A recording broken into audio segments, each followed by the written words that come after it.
الحمدللہ الحمدللہ رب العالمین والصلاة والسلام علی الانبیاء والمرسلین اعوذ باللہ من الشیطان الرجیم بسم اللہ الرحمن الرحیم رب اشرح لی صدری ویسر لی امری واحلل عقدۃ من لسانی یفقہوا قولی واجعل لی وزیرا من اہلی۔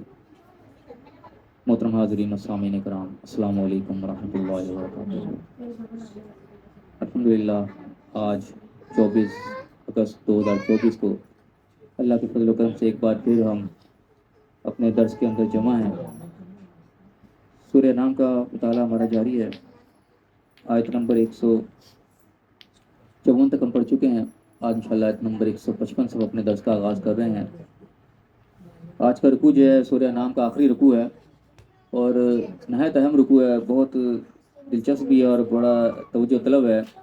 اللہ تعالیٰ سے بالخصوص دعا ہے کہ اللہ تعالیٰ ہمیں اس قرآن کے خاص طور پر اس رکوع جو ہم پڑھ رہے ہیں، اللہ تعالیٰ ہمیں اس کو صحیح سمجھنے کی توفیق عطا فرمائے، ہمیں اس کا صحیح فہم عطا فرمائے اور ہمیں صحیح معنوں میں اس پہ عمل کرنے کی بھی توفیق عطا فرمائے۔ اعوذ باللہ من الشیطان الرجیم، بسم اللہ الرحمن الرحیم۔ وَهَذَا كِتَابٌ أَنزَلْنَاهُ مُبَارَكٌ فَاتَّبِعُوهُ وَاتَّقُوا لَعَلَّكُمْ تُرْحَمُونَ۔ اور یہ کتاب یعنی قرآن کی طرف اشارہ ہے، ہاذا کتاب، یہ کتاب جو انزلناہ ہم نے نازل کیا اس کو، مبارکن یہ مبارک ہے، برکت والی ہے، فاتبعوہ تم اس کی اتباع کرو، اس کی پیروی کرو، جہاں یہ چلا رہی ہے اس کے پیچھے پیچھے تم چلو، واتقوا اور تقوی اختیار کرو، بچو جن چیزوں سے جب تمہیں بچنے کو کہہ رہی ہے اس سے بچو، اپنے آپ کو بچاؤ، لعلکم ترحمون تاکہ تم پر رحم کیا جائے۔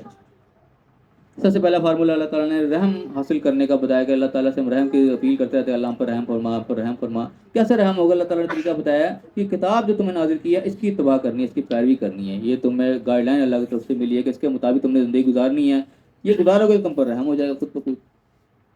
اب سب سے پہلے یہاں پہ اللہ تعالیٰ نے اس کتاب کے لیے مبارک کا لفظ استعمال کیا کہ مبارک ہے، برکت والی۔ مبارک سے کیا مطلب ہوتا ہے؟ ہم عام طور پہ بولتے رہتے ہیں اس لفظ کو، مبارکن کا لفظ ہم کہتے ہیں نا برکت والی ہے۔ برکت سے کیا مطلب ہوتا ہے کہ خود مبہم سا لفظ ہے ایک قسم کا۔ قرآن اللہ تعالیٰ نے قرآن پاک میں اس پانی کو مبارک خاص طور پہ کہا جس کو اللہ تعالیٰ زمین پر نازل کرتا ہے کہ انزلنا ماء مبارکن کا لفظ آتے ہیں قرآن میں، ہم نے مبارک پانی آسمان سے نازل کیا جس سے زمین کے اندر پھر ریت بھی اگتی ہے، باغات اگتے ہیں، سارا کچھ اگتے ہیں۔ اس پانی کے لیے خاص طور پہ اللہ تعالیٰ نے مبارک کا لفظ استعمال کیا کہ مبارک پانی ہے یہ، جس کے ذریعے سے پھر وہ چیزیں نکلتی ہیں زمین کے اندر سے جو چھپی ہوتی ہیں، ہمیں نظر نہیں آ رہی ہوتی۔ جب بارش نہیں ہوتی تو زمین بن جاتا ہے، کچھ بھی پتہ نہیں ہمیں کیا کیا ہے۔ بارش پڑتی ہے اور زمین کے اندر بھی سبزہ نکلتا ہے، باغات نکلتے ہیں اور جناب پھل پھول ہر چیز جب اگنا شروع ہو جاتی ہے زمین سے، تو اس پانی کو اللہ تعالیٰ نے مبارک پانی کہا۔ تو یہ کتاب کو بھی اللہ تعالیٰ مبارک کہہ رہا ہے کہ یہ جب کتاب ہمارے زندگیوں کے اندر آتی ہے، جب اس کی ہم اتباع شروع کرتے ہیں تو پھر وہ چیزیں نکلتی ہیں جو چھپی ہوئی تھی، جو ہمارے سامنے نہیں ہوتی، جو راز اللہ تعالیٰ نے ہمارے اندر چھپا رکھے ہیں اور اس کتاب کے اندر چھپے ہوئے ہیں، ان کے اوپر جب عمل پیرا جب ہوتے ہیں تو اس سے جو رزلٹس نکلتے ہیں وہ رزلٹ اس کے بغیر ہمارے آنکھوں سے اوجھل ہوتے ہیں۔ جس طرح زمین پر جب پانی برستا ہے تو اس کے اندر جو رزلٹ سامنے آتے ہیں وہ اس کے برسنے کے بعد نظر آتے ہیں۔ تو اسی طریقے سے یہ کتاب بھی مبارک ہے، جب اس کو ہم پڑھیں گے، سمجھیں گے، اس کو اپلائی کریں گے، پھر جو اس سے رزلٹ سامنے آنے ہیں وہ اس وقت ہی آنے جب ہم اس کو اپلائی کر چکے ہوں گے، اس سے پہلے وہ رزلٹ ہمیں نظر نہیں آ سکتے۔ تو یہ وہی مبارک ہے، اس طریقے سے جس طرح وہ پانی مبارک ہوتا ہے جب زمین پر پڑتا ہے تو اس سے بھی رزلٹ سامنے آتے ہیں۔ تو اس طریقے سے یہ کتاب مبارک ہے۔ تو ہمیں کرنا کیا؟ کتاب ہمیں مل گئی اللہ کی طرف سے، ہمارا کرنے کا کام ہے کہ اس کی اتباع کی جائے۔ وہ افسوس سے ہم لوگ چھوڑے بیٹھے ہیں، اکثریت ہماری اتباع تو دور کی بات ہے، اس کو سمجھنے سے ہی قاصر ہے۔ بس ہم نے اس کو کچھ ثواب کمانے کی مشین بنا رکھا ہے کہ بس رمضان آ گئے تو پڑھ لو، بس ایک لفظ 10 نیکیاں مل جائیں گی، بس وہیں تک ہم نے آپ لوگوں کو محدود کر لیا کہ نیکیاں تو ملیں گی، وہ تو اللہ کی طرف سے ہے۔ جو اصل مقصد ہے وہ ہم نہ چھوڑ بیٹھے ہیں، ورنہ تو ہم نیکیوں جو کہ رہ گئے وہ سمجھو کہ ہم نے شارٹ کٹ مار لیا کہ ثواب تو اللہ تعالیٰ نے دینا ہی دینا، ہم نے کہا بس ثواب ہی ہم حاصل کر لیں، جو اصل کام ہے وہ ہم سے چھوٹ جائے۔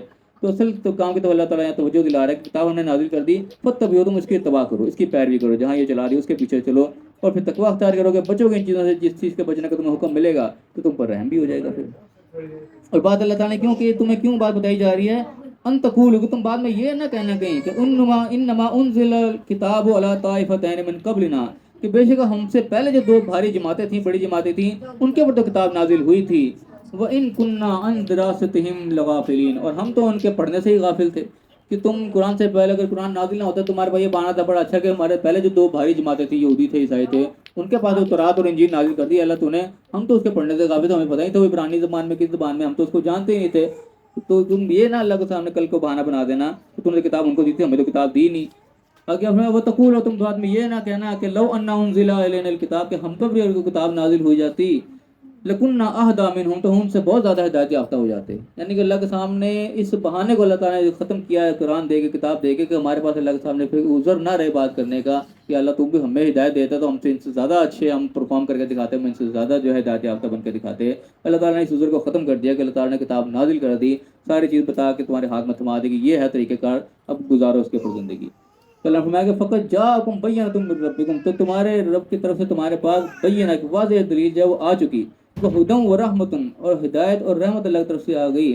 فمن اظلم ممن کذب بآیات اللہ، پھر اس سے بڑھ کر ظالم کون ہوگا جو اللہ کے آیات کو جھٹلائے، اللہ کے آیات آنے کے باوجود بھی اس کو اپنے اپلائی نہ کرے، اس کے اوپر مانے نہ، اس کے اوپر عمل درآمد نہ کرے، اپنا ایک دین بنا کے بیٹھا رہے، اپنے فلسفے جھاڑتا رہے اور اپنے ہی جو ہے دلائل پیش کرتا رہے، اس کے بڑھ کے پھر ظالم کون ہوگا.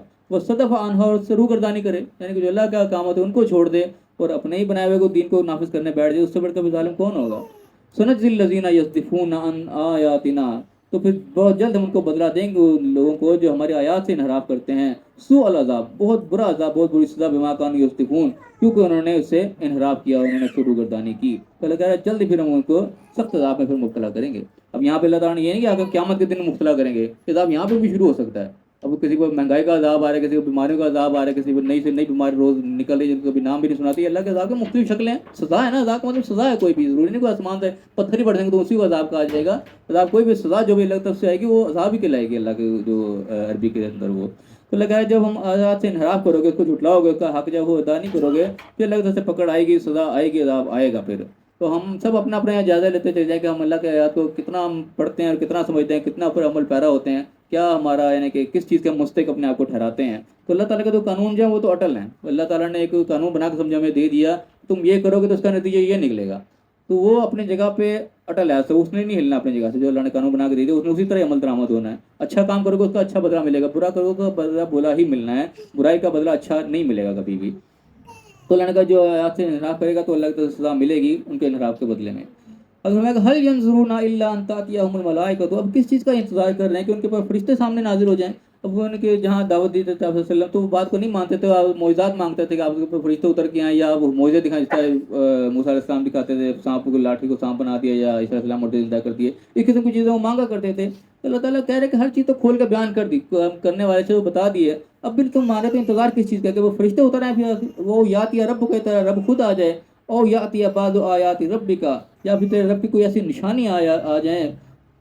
تو پھر آگے یوم یاتی بعض آیات، جس دن کو نشانی پھر ظاہر ہو جائے گی رب کا، لا ينفع نفسا ایمان ہوا، تو پھر اس دن کسی جان کو جو اس کا ایمان جو پھر نفع نہیں دے گا. یعنی کہ اگر تم اس حد تک جا رہے ہو کہ باہر ہر چیز واضح اب بھی تم ماننے کو تیار نہیں ہو، تو پھر انتظار بھی یہی ہے کہ کوئی فرشتے آ کے تمہیں بات سمجھا دیں، یا اللہ کی طرف خود ظاہر ہو کے آ جائے. اس طرح پہلے لوگ بھی کہتے تھے کہ ہمیں اللہ کو ظاہری طور پہ دکھاؤ. موسیٰ علیہ السلام سے انہوں نے کہا تھا کہ معجزات وہ دکھاتے تھے، لیکن جب نہیں مانتے تو آخری بہانہ کیا تھا کہ ارنا اللہ جاہرۃ، ہمیں اللہ کو سامنے سے دکھا دے. تو جنہوں نے نہیں مانی تو کوئی نہ کوئی بہانہ آگے سے آگے لگا رہے ہوتے ہیں.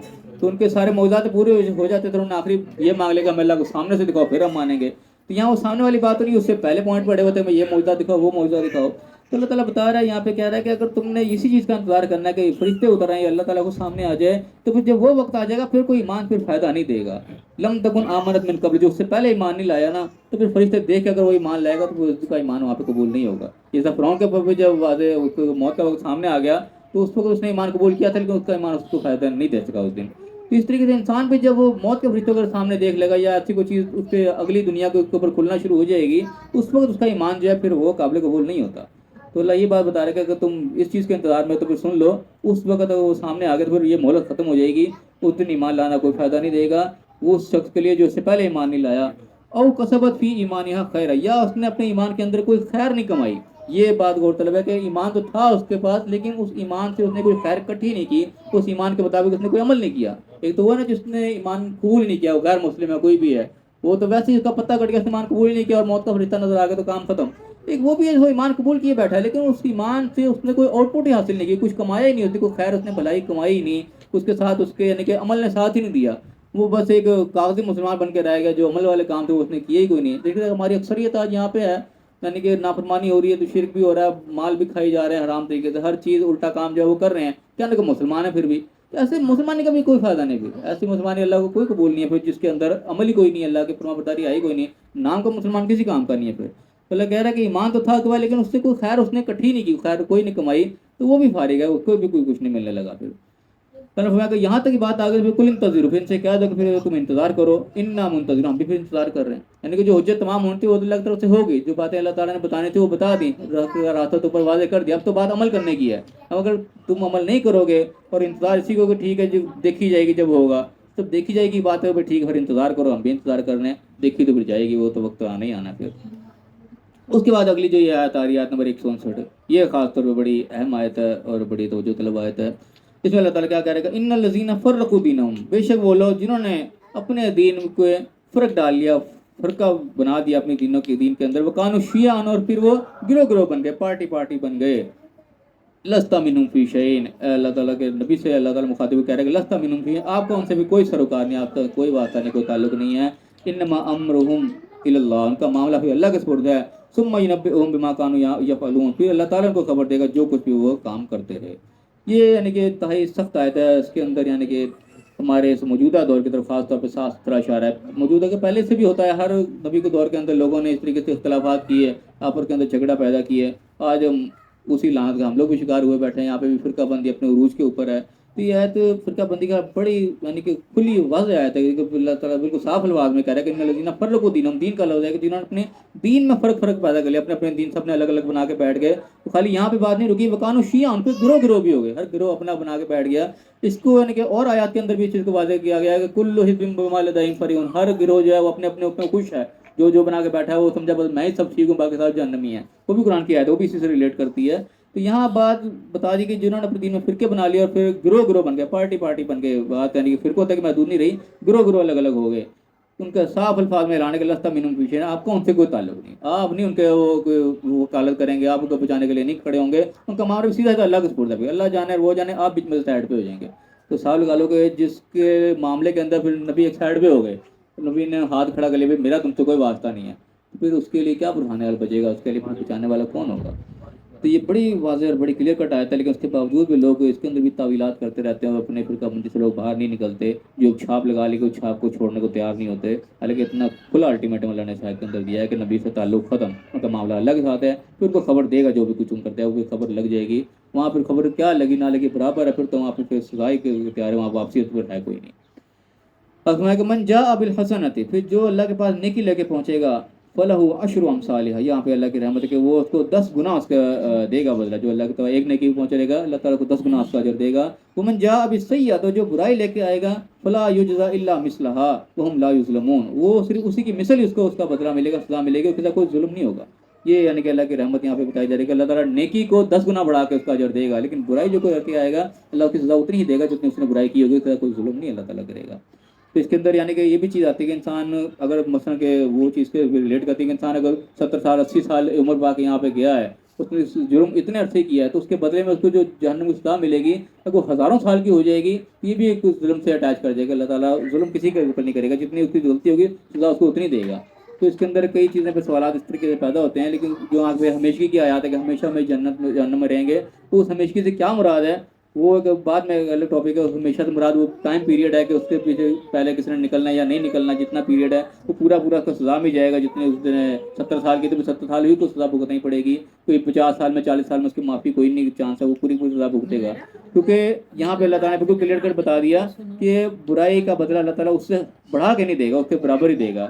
نیکی کو بڑھائے گا 10 گنا، لیکن برائی جتنی ہوگی اتنی سزا ہوگی اور کسی کے ساتھ کوئی ظلم نہیں ہوگا. یہ ایک اٹل بات اللہ نے یہاں پہ بتا دی ہے. اب جو بھی چیز سمجھی جائے گی شاید کو سامنے رکھ کے سمجھی جائے گی. اس کے بعد اللہ نے فرمایا کہ کل کیا دو ان سے کہ اننی ہدانی ربی، کہ بے شک میرے رب نے تو مجھے ہدایت دے دیا الی صراط مستقیم، صراط مستقیم کی طرف. یعنی اللہ تعالیٰ نے بات بتانی تھی وہ اتنے واضح الفاظ میں بتا دی کہ جو سمجھنے والا بڑے آسانی سے سمجھ سکتا ہے میں نے زندگی کو کیسے گزارنا ہے. تو لگا کہ ان سے کہہ دو کہ میرے رب نے مجھے سیدھا راستہ دکھا دیا ہے. کون سا راستہ؟ دینن قیما، جو بالکل سیدھا دین ہے، سیدھا قانون ہے کہ پتہ لگ رہا ہے یہ کریں گے تو اس کا یہ نتیجہ نکلے گا. ملت ابراہیم حنیفہ، ابراہیم علیہ السلام کی ملت ہے جو کہ حنیفہ بالکل یکسو تھے. وما کان من المشرکین، وہ مشرکوں میں سے نہیں تھے. یعنی کہ دین ابراہیم ہی خاص طور پہ اسی لیے کہا جاتا ہے اس کو کہ ابراہیم علیہ السلام نے اس کی ملت کو قائم کر کے دکھائی تھی، اس پہ عمل کر کے دکھایا تھا. کہ جب اللہ تعالیٰ نے کہا کہ تم کام کرو اسلم، تو اللہ نے حکم دیا کہ فرما بردار ہو جاؤ. انہوں نے کہا اسلم تو رب العالمین، میں فرما بردار ہو گیا رب العالمین کے لیے. تو انہوں نے یہ قائم کر کے دکھائی تھی سب سے پہلے ایک مثال کہ کس طریقے سے زندگی گزارنی ہے. صراط مستقیم پر انہوں نے چل کے دکھایا اور شرک سے اپنے آپ کو بچا کے دکھایا. کہ اللہ تعالیٰ جہاں بھی ابراہیم السلام کا نام لیتا ہے ساتھ یہ جملہ ایڈ ہو جاتا ہے کہ وما کان مشرکوں میں سے نہیں تھے. اتنا انہوں نے یعنی کہ توحید کے اوپر زندگی گزار کے دکھائی کہ ان کی ایک شان اللہ تعالیٰ نے سمجھو کہ ذکر کیا ہے. ابراہیم السلام مشرکوں میں سے نہیں ٹھہر گئی تھی. شرک کو اللہ تعالیٰ نے سب سے زیادہ جو ہے وہ سینسٹیو رکھا ہے قرآن کے اندر. تو کہہ دو کہ ان سے کہ میرے رب نے مجھے سیدھا راستہ دکھا دیا ہے, میں نے اسی کے اوپر چلنا ہے. کل کہہ دو ان سے کہ انا صلاتی و نسکی و محیایا و مماتی للہ رب العالمین. کہہ دو کہ بے شک میری نماز اور میری ساری عبادات, نسکی قربانی یا جو بھی عبادات ہیں, اور میری زندگی میری موت سب کے سب اللہ کے لیے ہے جو کہ رب العالمین ہے. یہ یعنی کہ ایک اتنا اہم جملہ یہاں پہ بتا دیا کہ انسان کو اللہ یہ چیز کہنا چاہیے کہ بالکل میری صلاۃ یعنی کہ میری جتنی بھی بدنی عبادتیں ہیں, نماز ہے, جو بھی ہے, وہ نسخ کی میری قربانی یعنی کہ جتنی بھی ہماری مالی باتیں جتنی بھی ہم قربانی پیش کرتے ہیں, مال کی قربانی پیش کرتے ہیں, وقت بھی جتنی قسم کی بھی قربانی ہیں, جتنے بھی عبادات ہیں, وہ سب کے سب اللہ کے ہیں. میری پوری زندگی میری موت سب کچھ اللہ کے لیے, یعنی کہ ہم آئے اسی مقصد کے لیے کہ انسان کے پیدا کے مقصد ہی اللہ نے بتایا کہ وما خلقت الجن والانس الا لیعبدون, کہ انسان کو پیدا اللہ تعالیٰ نے اس لیے کیا کہ میری عبادت کی جائے.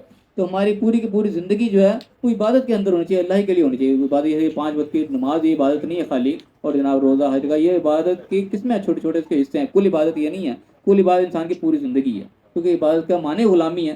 تو ہم نے غلامی ہر موقع پہ کرنی ہے, خالی کوئی چند چیزوں کو چند گھنٹوں کے لیے تو نہیں کرنی. تو یہاں پہ اس چیز کو بالکل مفصل کر کے بیان کر دیا کہ میرے نماز روزہ جو بھی میری عبادات ہیں اور میری پوری زندگی اور موت سب کے سب اللہ کے لیے ہونی چاہیے. یعنی کہ میں نے زندہ بھی رہنا ہے تو اللہ کے حکموں کے مطابق رہنا ہے, اور موت بھی آئے گی تو اللہ کے حکم کے مطابق آئے گی, اس کی نافرمانی میں نہیں آئے گی. یہ ہمارے ایک نصب العین ہونا چاہیے زندگی کا. لا شریک اللہ, اس کا کوئی شریک نہیں ہے کسی معاملے میں بھی. وہ بھی ذالک امرت, تو اسی کا مجھے حکم دیا گیا ہے. وانا اول المسلمین, اور میں سب سے پہلا مسلم ہوں اس معاملے کے اندر. اچھا, اس اول المسلمین سے بھی لوگ بات یہ دلیل نکالتے ہیں کہ آپ صلی اللہ علیہ وسلم کو کہلوایا گیا کہ اول المسلم, سب سے پہلا مسلم میں ہوں, اس لیے کائنات میں سب سے پہلے آپ صلی اللہ علیہ وسلم پیدا ہوئے تھے کیونکہ سب سے پہلے مسلم ہوتے ہیں. یہاں سے یہ دلیل نکال لیتے ہیں, لیکن اس کا ہرگز یہ مقصد نہیں کہ اول مسلم کے کہ اس سے پہلے کوئی مسلم تھا ہی نہیں. یہ بات اس طریقے سے کہی جا رہی ہے کہ سب سے پہلے مجھے حکم ہوا, اگر میں نے حکم کو پڑھا ہے تو پڑھتے کے ساتھ سب سے پہلے میں اس کا فرما بردار ہوں گا. میں نے کسی کا ویٹ نہیں کرنا کہ کوئی اس پر آئے گا دیکھی جائے گی, کچھ 4 دلائل اور ملیں گے چلو پھر ہم بھی عمل کر لیں گے, اب بھی چلو گزارو, ایسی نہیں. جب حکم واضح ہو گیا تو سب سے پہلے فرما برداری میں نے شروع کرنی ہے. حکم مجھے آ گیا سب سے پہلے میں عمل کروں گا اس کے اوپر. یوں چیز ماننے میں ہے کہ اول مسلم سب سے پہلا فرما بردار میں بن کے دکھاؤں گا. جب ہاں مجھے حکم پتہ چلا تو میں نے ویٹ نہیں کرنا ہے کسی کا, سب سے پہلے میں نے خود عمل پیرا ہونا ہے. اس سے یہ مطلب نہیں کہ اس سے پہلے کو مسلم ہوا ہی نہیں, ایسی بات نہیں ہے. تو ہمارے کل کہو ان سے کہ غیر اللہ ہے ابغی رب ہوں, کہ میں اللہ کے سوا کسی اور کو اپنا رب تلاش کروں, اپنا مالک اپنا آقا کسی کو بناؤں کہ جس کے حکم کا میں تابع ہوں, اپنا غلام بنوں اور آقا میں کسی اور کو بنا لوں اللہ کو چھوڑ کے. وہ رب کل شیء, اور وہ تو ہر چیز کا مالک, ہر چیز کا رب ہے, ہر چیز کا آقا وہی ہے. تو میں اپنے آپ کو کسی اور کا غلام کیوں بناؤں, کسی اور کو اپنا آقا کیوں بناؤں؟ ایسا نہیں ہو سکتا. اللہ ہی کو میرا بھی آقا ہوگا, میرا مالک ہوگا, اسی کا میں غلام ہوں گا. ولا تکسب کل نفس الا علیہا, اور ہر شخص ہر جان جو بھی کچھ کمائے گا وہ اسی کے اوپر ہی پڑے گا, یعنی کہ کسی کا کیا کوئی اور نہیں بھگتے گا. ولا تزر وازرۃ وزر اخری, کوئی بوجھ اٹھانے والا کسی اور کا بوجھ نہیں اٹھائے گا. یہاں پہ ہوتا ہے نا کہ اب ایک پیر صاحب نے تو پورے 70 مریدوں کو ساتھ لے کے جائیں گے اور فلاں ہوگا یہ ہوگا, یہ سب باطل باتیں ہیں. اللہ تعالیٰ کا بات بالکل سیدھی سادھی ہے کہ جو کمائے گا وہ اپنے لیے کمائے گا. پیر صاحب نے کوئی اچھا کام کیا تو اپنے لیے کیا, تمہارے لیے نہیں کیا. تو اگر کوئی برائی بھی کر رہا ہے تو وہ تمہارا, تو وہ جو کر رہا ہے اسی کے اوپر پڑے گی, کوئی اور اس کا بوجھ نہیں جائے گا. گناہ ہم کریں گے تو بخشوا میں پیر صاحب لیں گے, ایسا کوئی نہیں ہونے لگا. اس قسم کے عقائد ہمارے پھرتے ہیں لیکن وہ بالکل بے بنیاد عقائد ہیں, قرآن کی کوئی تائید نہیں کرتا. اللہ تعالیٰ صاحب کہہ رہے ہیں کوئی بوجھ اٹھانے والا کسی کو بوجھ نہیں اٹھائے گا, اپنا بوجھ خود ہی اٹھا کے ہر کو جانا پڑے گا. اب میں کہ ثم الی ربکم مرجعکم, پھر تم سب نے لوٹنا اپنے رب کی طرف ہی ہے. فینبئکم بما کنتم فیہ تختلفون, پھر تمہیں خبر دے دے گا جن معاملات کو تم یہاں اختلاف کرتے ہو. یعنی کہ سیدھی سیدھی باتوں میں اختلافات ہو رہے ہوتے ہیں. ایک چیز بالکل واضح لگتا سے بیانات ہو رہے کہ کوئی بوجھ اٹھانے والا کسی کا بوجھ نہیں اٹھائے گا, تو باوجود اس پہ بھی اختلاف ہیں. لوگ اپنے اپنے دلائل بنا کے جناب وہ لگے رہیں گے اپنے عقائد کے اوپر جو بھی ہے. تو یہ معاملات پھر جو یہاں نہیں حل ہوتے پھر اللہ کے دربار میں حل ہوں گے. وہ اللہ بھی بتا دے گا جو بھی تم اختلاف کرتے تھے. اس میں کہ وہو الذی جعل لکم خلائف الارض, وہی تو ہے جس نے تمہیں زمین پر جانشینی بخشا ہے, تمہیں خلافت دی ہے, تمہیں اختیارات دیے ہیں, یہ اسی نے دیے ہیں. یعنی کہ اس کے امانت ہے, یہ اس نے آخر واپس لے لی, تمہیں اسی کی طرف ہی جانا ہے. تو خلافت جو تمہیں ملی ہے, ہر شخص کو اپنے اپنے دائرہ کار کے اندر ایک قسم کی خلافت ملی ہوتی ہے. کسی کو ملک کی سطح پر ملی ہوئی ہے, تو کسی خاندان کی سطح پر ملی ہوئی ہے, کسی کو اپنے گھر کی سطح پر ملی ہوئی ہے. جس کو بھی جس سطح کے پر خلافت ملی ہے وہ اس کو اسی مطابق جواب دے ہوگا. تو اس کو جو اختیارات ملے اس اختیار کو کیا استعمال کر رہا ہے, نیگیٹو استعمال کر رہا ہے پازیٹیو کر رہا ہے. جس کو ملک کی سطح پر ملی ہے وہ اس سطح پر جواب دے گا, جس کو اپنے گھر کے اندر ملے اس کے مطابق جواب دے گا. تو جس کو جو اختیار ملا وہ اللہ نے دیا ہے, تو یہ اس کی امانت ہے, اس نے آخر واپس چھین لینا ہے. ہمیشہ تو رہنا نہیں, آخر ہم نے جانا ہی ہے, تو اس اختیار کو چھوڑ کے جانا ہے. جانا کدھر, اسی کے دربار میں جانا ہے, تو اس نے ہم سے حساب لینا ہے. تو فرمایا کہ وہی ہے جس نے تمہیں یہ خلافت دی ہے زمین میں. ورفع بعضکم فوق بعض درجات, اور تمہارے درجات کو ایک دوسرے کے ساتھ بلند کیا ہے, یعنی کہ کوئی اوپر ہے کوئی نیچے ہے,